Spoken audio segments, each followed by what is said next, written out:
is advised.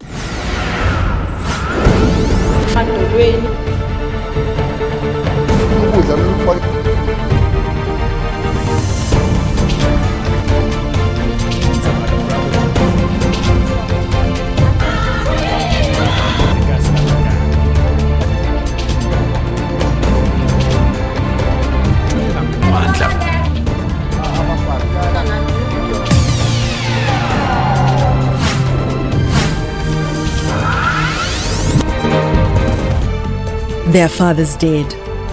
Their families fighting the hardship of poverty. In tonight's episode of Cutting Edge, the children of deceased gold mine workers speak out.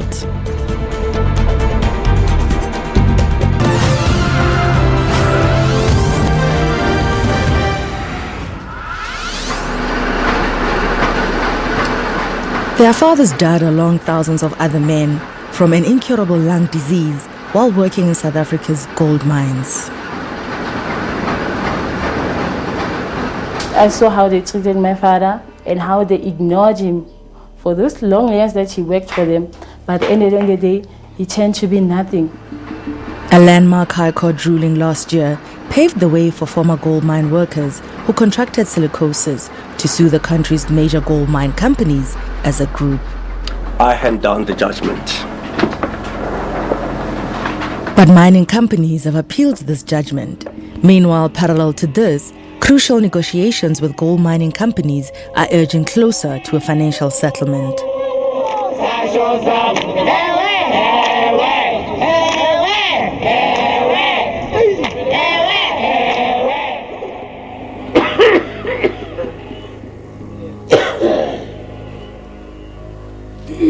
In part 1, we brought you the devastating stories of sick former miners and the wives and daughters who must care for them. Will a settlement be reached in time for these families? And will the widows and children of deceased mine workers find justice? O hlokahetse ke na le 16 years. And o sebeditse mining le motse ngata haholo. And then akula. Ho kuleng wa hae o tsamaile clinic ana fumana treatment up until ba hlokahala. O hlokahetse jwalo a re sia jwalo le no ntho tse le forona di kopanya.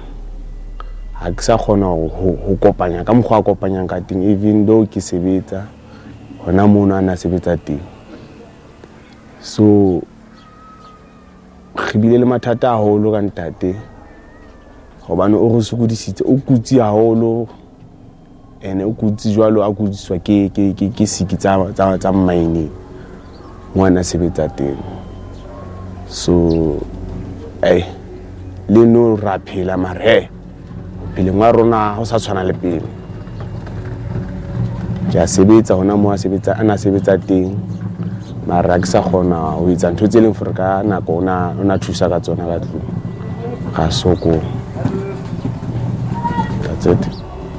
Bona ba bua betse fela ke TB ka ba mo fa di tšhelete tsa haya tsa ma treatment ya mine 6 months ba ra hasa sebetsa tla me o ya pele ka treatment o bana sa sebetsa ha fihla ka mona a kula hape ha ke mo isa khutalang clinic anwa di pilisi onule 8 months barikio After decades of service in gold mines, the Kuna family suddenly found themselves without money, proper medical care, and the burden of taking care of an ailing man. Hantlante e mo tshwere makhatlo e mo tshwere mining a tswa mining ya mo tshwara khatla bobedi le ene ke la o qetela a hloka ke lona le kile ka bona hore hae mo phita araro jwale ke mo bophela ha bo o bonene ke mmone hore na sa kgone loja ke le ka utlwa bohloko haholo bane mmelena like ke tsholo hore re sokotsa haholo ka ntate la ntsa phela ne re sokola ka yena haholo apa ntile ba hlokala mme a sokola mara ntse ke le teng lapeng ke thusana le yena na fokotse mmeleng ke mathata stress jalo. Like many other men from his community, Thabo had to step in and go find work in the very same mine where his father contracted the deadly disease that would lead to his slow and painful death.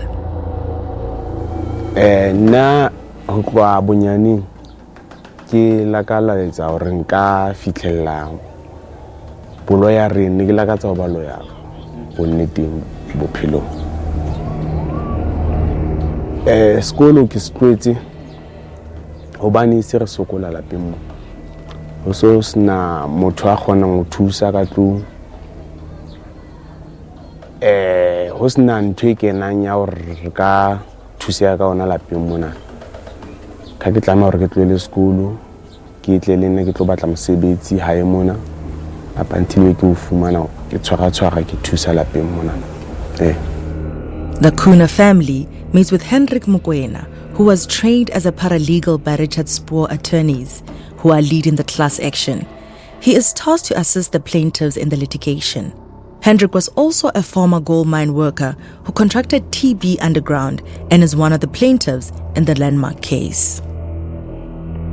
There is no jobs, so they just push in so that they can have something on the table, you know. It doesn't mean that they can't see the danger they are going to be in. But just because no one, you'll find that in the family, no one is working, even the mother is not working, so he or she will have to go to the mine. Hey, lena ya sebetsa mo mining. Mare, ho sebetseng wa teng safety ke hane e teng mare ho kula o sempolo ro ka o fumana ho kula. So se re sebetsa because of re batla ho phela. Ha ona ka mokgwa ka etsang ka teng. Hobane ke dula ke tshuile ke re mohlomong ntho e tshwereng tatwae then e tla mo tshwara hobane o sebetsa hona moo.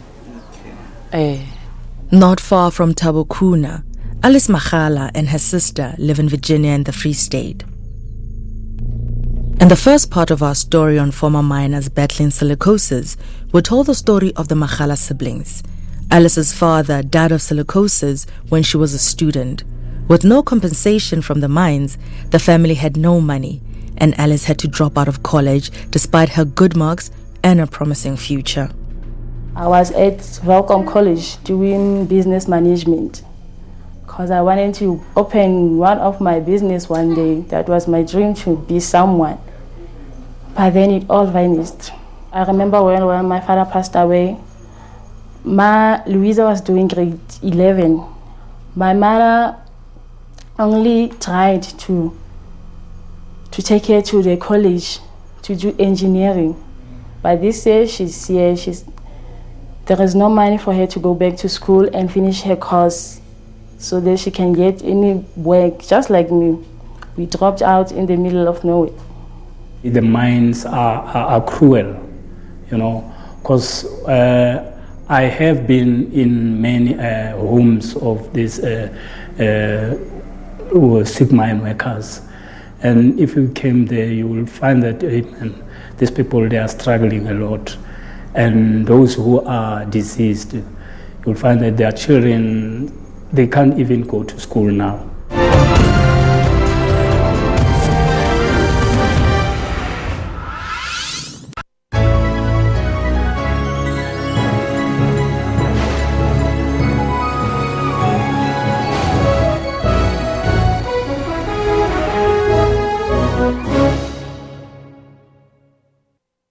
If you ask this Irish master whiskey distiller why sometimes whiskey is spelled with an E and sometimes without, he'd say, "Oh, to be sure.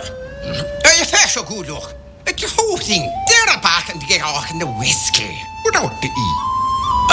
Yeah, didn't catch that. But if you asked us the difference, we'd tell you that every whiskey from around the world is spelled without the E, except for Irish and American whiskies. Cheers. Tops at Spa. Good whiskey, good advice, no Irish accents.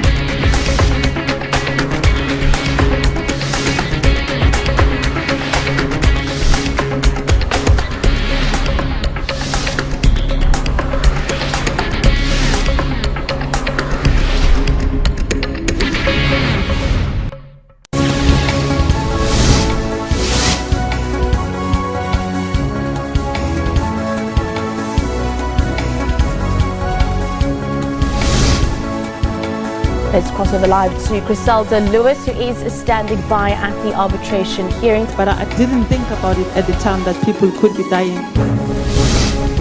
Let's update your sports news.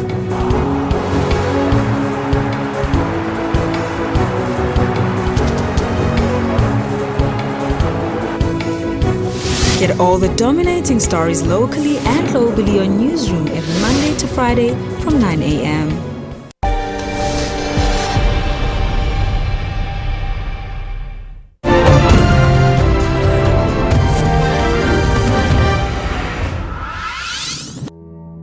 I hand down the judgment. In May 2016, the landmark judgment handed down in the Johannesburg High Court paved the way for former gold mine workers who fell ill while working in the mines to sue all of South Africa's biggest gold mine companies for compensation.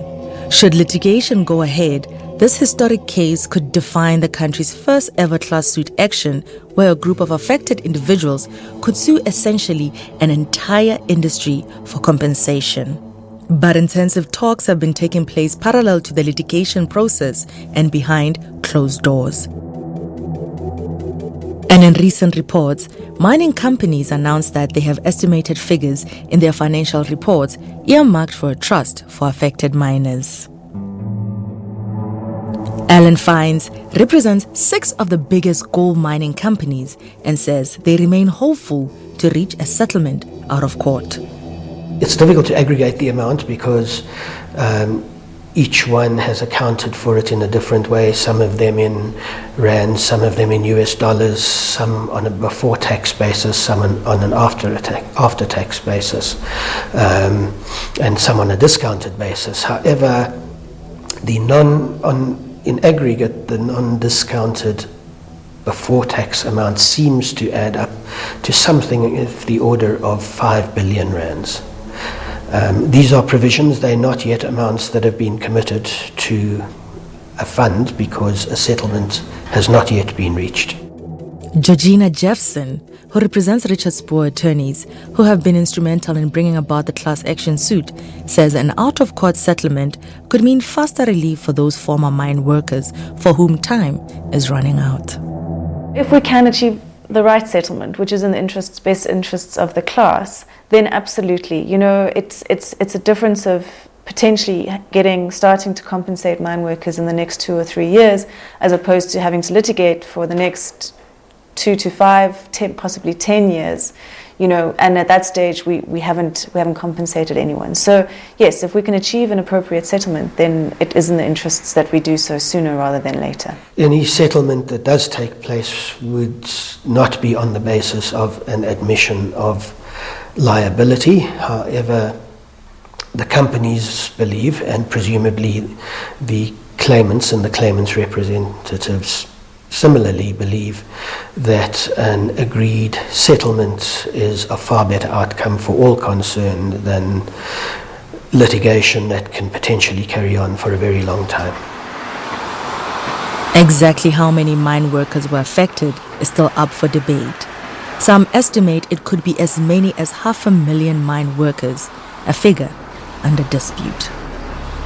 The mines have known about silicosis and the cause of silicosis since the 1800s.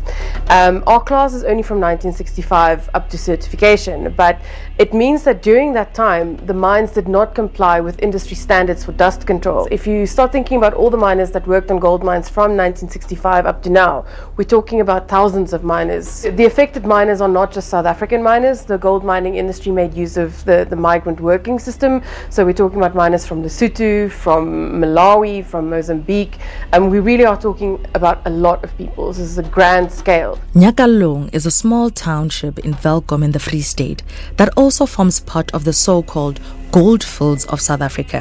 Here, over decades, many communities have relied heavily on the mining industry for employment. Palelo Sitwai worked in the local gold mines since the 1970s, but after almost 3 decades of hard labor underground, he fell ill. Palelo says he's got nothing to show for his life's work.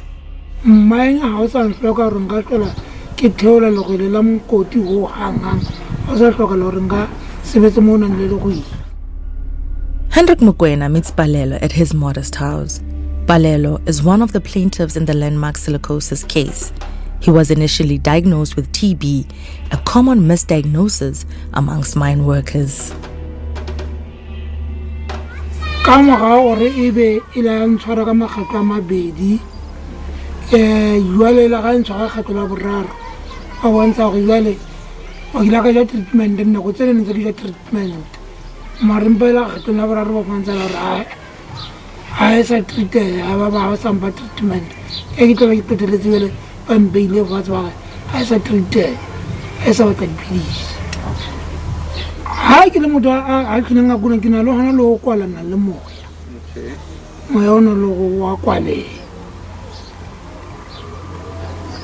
happy?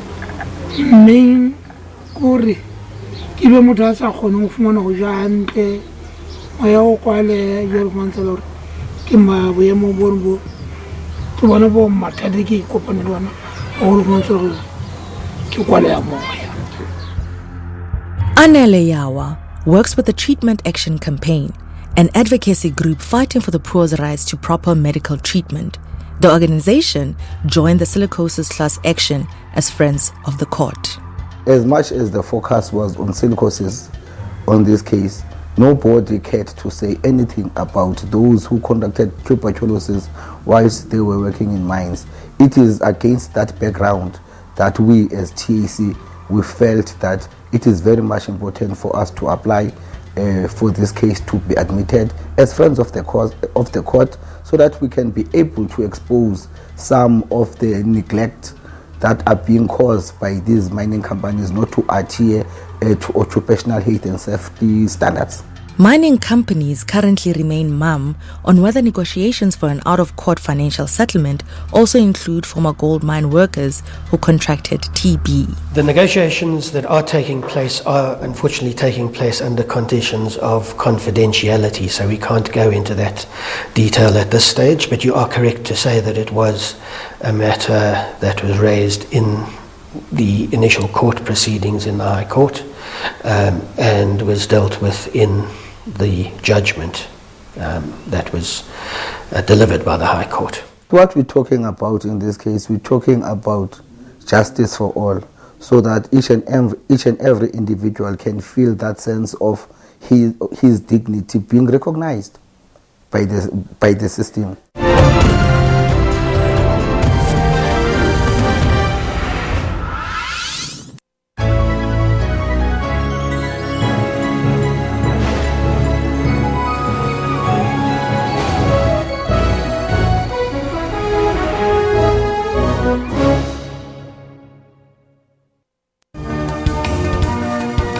Hello, I'm Simpiwe Ngongwane, and as usual, I'm in the company of the pearl of the show. And yes, I'm Pearl Shongwe, and this is the weekend edition of Morning Live, where we bring you news stories, making headlines, weather updates, and the latest in the world of sports. Every weekend on Saturday and Sunday mornings, we bring you, our viewer, vibrant, exciting, informative current stories here on the SABC News Channel 404. And we also put a spotlight on creative art stories, book reviews, poetry, and various topical stories. We also bring you live outside broadcast as well as live music performances. All of this every weekend between 6 and 9 here on the SABC News Channel 404.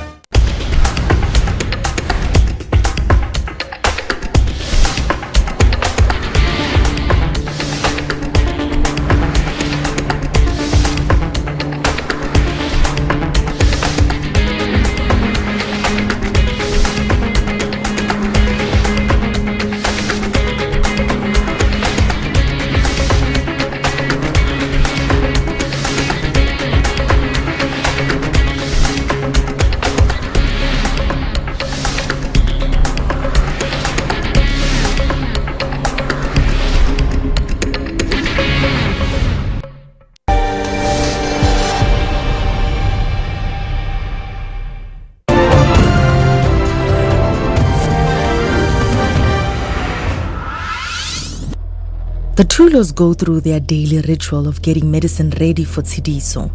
They have to pay for this from their meager funds. The relief it brings is short-lived. Daddy, kino ke paki. Ha go bala ka tunga mona.